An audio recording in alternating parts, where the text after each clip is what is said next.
And as I end my time in the White House, I can think of no better message to send to our young people in my last official remarks as First Lady.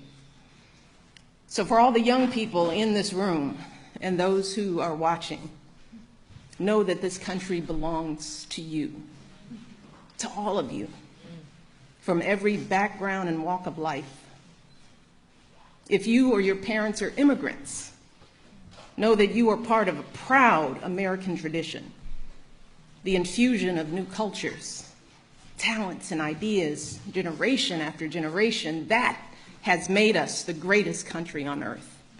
If your family doesn't have much money, I want you to remember that in this country, plenty of folks, including me and my husband, we started out with very little, but with a lot of hard work and a good education, anything is possible, even becoming president.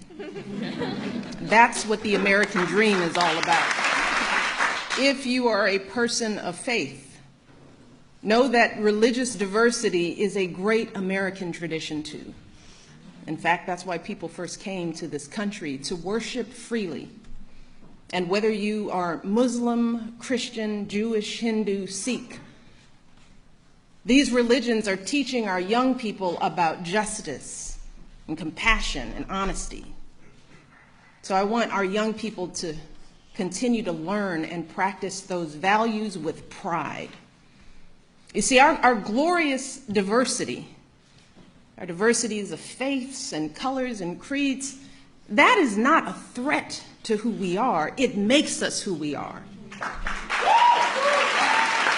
So the young people here and the young people out there, do not ever let anyone make you feel like you don't matter or like you don't have a place in our American story, because you do.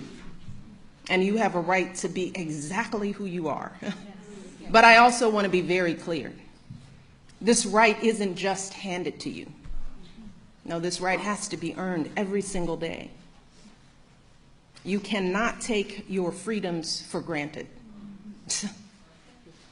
Now, just like generations who've come before you, you have to do your part to preserve and protect those freedoms. And that starts right now, when you're young. Right now, you need to be preparing yourself to add your voice to our national conversation. You need to prepare yourself to be informed and engaged as a citizen, to serve and to lead, to stand up for our proud American values and to honor them in your daily lives. And that means getting the best education possible so you can think critically, so you can express yourself clearly, so you can get a good job and support yourself and your family, so you can be a positive force in your communities. And when you encounter obstacles, because I guarantee you, you will, and many of you already have, when you are struggling and you start thinking about giving up, I want you to remember something that my husband and I have talked about since we first started this journey nearly a decade ago. Something that has carried us through every moment in this White House and every moment of our lives. And that is the power of hope.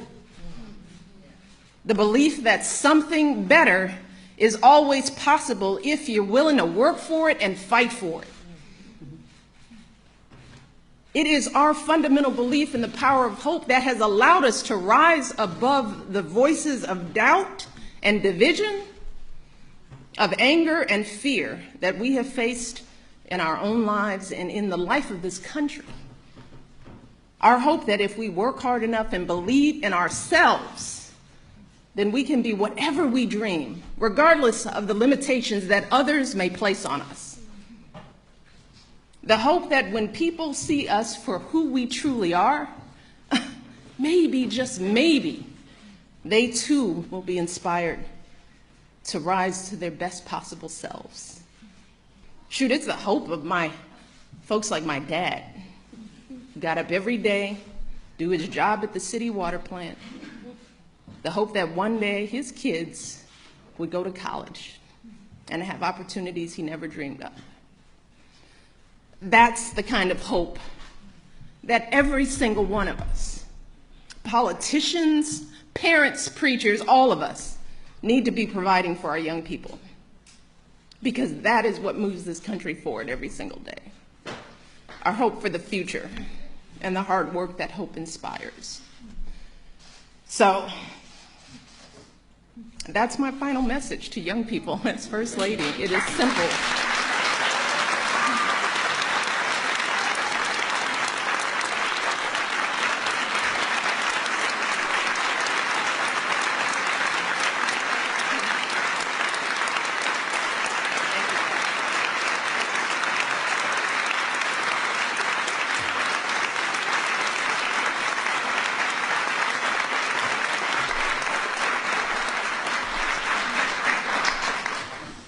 I want our young people to know that they matter, that they belong.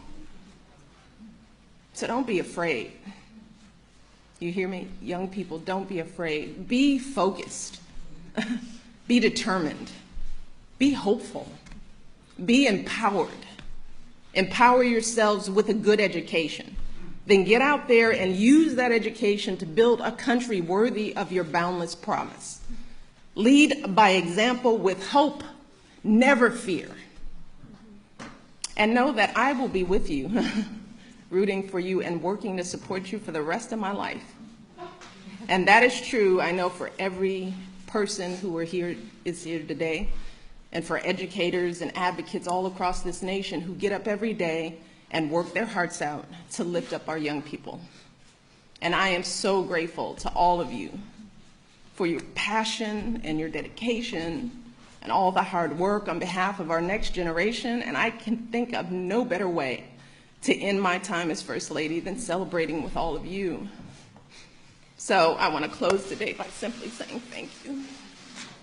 Thank you for everything you do for our kids and for our country. Being your First Lady has been the greatest honor of my life, and I hope I've made you proud.